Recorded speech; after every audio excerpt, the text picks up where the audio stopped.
Ito yung ano, sabi na ito yung sample oh. Biggest spreader of fake news yun. Spreader ng fake news.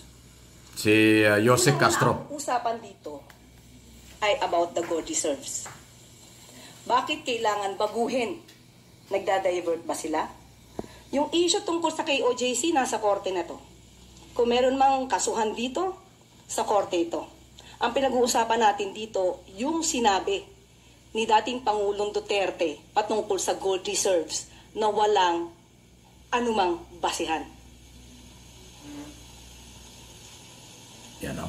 So, kaya po pinaririnig po ito. Yan po yung ating pag-usapan ngayon. Isa lang po yan sa mga statement na hindi matanggap ng mga Duterte vloggers, Duterte camp, na meron ng ganyang katinding mga statement coming from Malacanang Palace sa katauhan ng Communication Undersecretary Claire Castro at Palace Press Officer. Sa tagal kasi ng halos 3 taon, magta-3 taon na puro mga Duterte at kanilang mga followers, supporters, mga troll, vloggers ang bumabatikos ng personal, ng walang pagrespeto, pakundangan kung bumanat kay Pangulong Marcos, sa First Family at sa kabuuan ng gobyerno. Dahil sa biglang pagkaka-appoint ni Pangulong Marcos kay Atty. Castro, nagulat sila. Matindi pala itong napili at inilagay na bilang tagapagtanggol panlaban sa fake news ng mga Duterte supporters. Okay? Kaya ko pinarinig yan kasi halos 2 linggo na, mahigit na rin. Kasi na-appoint si Castro dyan, no? Kung di ako kakamali, 2nd week pa ng February. Ano ba ngayon? Second week na rin, mag-iisang buwan na halos. Hindi nila matanggap.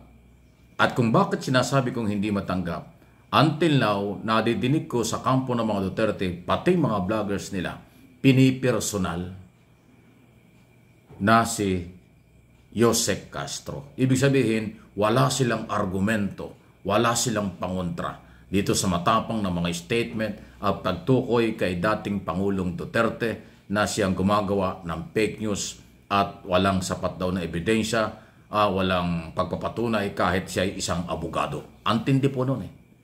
Siya lang po nakapagsabi nun, si Castro lang. Walang ibang nakapagsabi ng dating Pangulo ganon. Pero siya, tahasan niya sinabi bilang isang abogado rin po si Castro. Dapat daw ang lahat na sinasabi ay may pagpapatunay, may ebidensya. Wala naman talagang pinapakitang ebidensya si Duterte at ang kanyang kampo sa loob ng halos 3 taong mga batikos. Yung pagsasabing bangag, pagsasabing korap ang gobyerno at kung ano-ano pa, ay lahat yan ay puro intriga daw at paninira. Ngayon, nagtalaga ang Pangulo sa katauhan ni Castro, hindi nila ngayon hindi nila maribat, hindi nila masagot, wala silang argumento at issue na pwedeng ilaban o ikontra sa matinding mga statement ni Castro. Kaya ang ginagawa, pinipersonal. Na sinasabing hindi alam kung saan nag-aral, parang hindi abogado, butangera, at kung ano-ano pang mga paratang ng kanilang mga vloggers, political vloggers, at yung kampo ng mga Duterte. Doon sila nagkamali, hindi nila napaganda. Nakala nila na mula noon hanggang sa 2028, hanggang sa matapos o hindi matapos ng Pangulong term niya, kung yun ang gusto nila, talagang hindi matapos para mag-take over ang kanilang gusto maging Pangulo na si Inday Sara, na hindi naman pwedeng mangyari. Lalo na ngayon, mayroong article of impeachment, mayroong graft in corruption, betrayal of public trust, kawalan ng tiwala sa kanya ng taong bayan, napakabigat na kaso. Pag na-impeach yan, makakasuhan pa ng mga kasong kriminal at magiging ban sa lahat ng public office. Yun ang ayaw na ayaw nila. Pero halos 3 hanggang mag-4 na linggo na, kung di ako nagkakamali, si Castro bilang tagapagtanggol, tagasagot at laban sa fake news, wala ko akong nakikita pang malinaw na argumento or sagot ang mga Duterte camp kung hindi puro panlalait, pamimersonal at pagkagulat nila. May halo pang pikon at may halo pang inggit ang dating. Yan ang kanilang hindi inaasahan. Kumbaga sa aakala nila sila yung habang gusto nilang magagawa nila. Kung ano mang gusto nilang sabihin kahit pinipersonal nila ang Pangulo. Ngayon na meron ng pangontra at panlaban, hindi nila malaman kung paano nila ito sasagutin. Kaya personal na lang. Pag na personal, pikon. Pag na personal, talo. Pag na personal, walang argumento, walang resibo, walang ebidensya, pure intriga lang ang kanilang bala at daladala sa nakalipas na mga taon. Yan ang aking opinion at analysis din sa isong yan. Tama yung sinasabi ni Castro, wala kasi silang ebidensya kaya puro paninira. Pero enough is enough.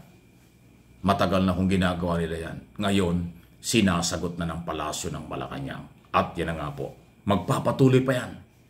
Dahil hanggang ngayon, kahit na personal nila, kahit pa anong panlalait na kailang ginawa kay Castro, waipik yan sa Malacanang, waipik yan kay Castro. Kasi ginawa na nga nila ng ilang taon yan kay Pangulong Marcos ng mga personal na batikos Kaya ngayon, kung may babatikusin sila na tauhan ng Malacanang, tauhan ng Pangulong Marcos, bali wala yun. Kung yung Pangulo, siniraan nila ng katakot-takot, wala namang epekto yung pa kaya mga yosek at tagapagsalita or tagapagtanggol laban sa fake news, bali wala yan.